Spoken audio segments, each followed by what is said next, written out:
الحمد لله رب العالمين الرحمن الرحيم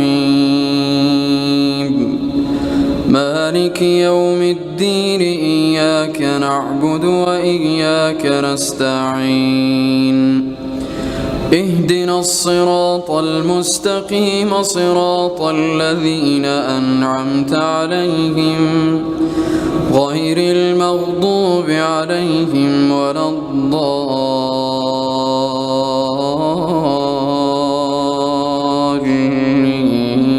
الضالين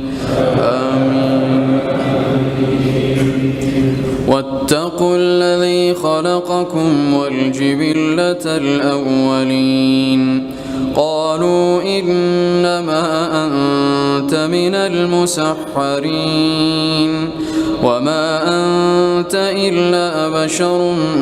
مثلنا وإن نظنك لمن الكاذبين فأسقط علينا كسفا من السماء إن كنت من الصادقين قال ربي أعلم بما تعملون فكذبوه فأخذهم عذاب يوم الظلة إنه كان عذاب يوم عظيم إن في ذلك لآية وما كان أكثرهم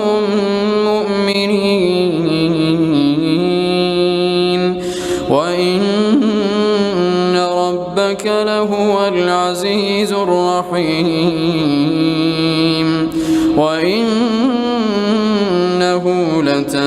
لتنزيل رب العالمين نزل به الروح الأمين على قلبك لتكون من المنذرين بلسان عربي مبين وإنه لفي زبر الأولين أولم يكن لهم آية أن يعلمه علماء بني إسرائيل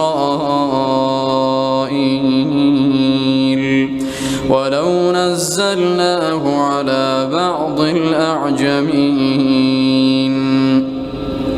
فقرأه عليهم ما كانوا به مؤمنين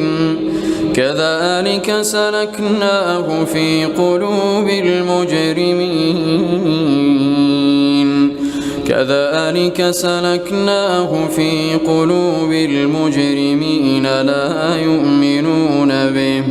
لا يؤمنون به حتى يروا العذاب الأليم فيأتيهم بغتة وهم لا يشعرون فيقولوا هل نحن منظرون أفبعذابنا يستعجلون أفرأيت إن متعناهم سنين ثم جاءهم ما كانوا يوعدون ما أغنى عنهم ما كانوا يمتعون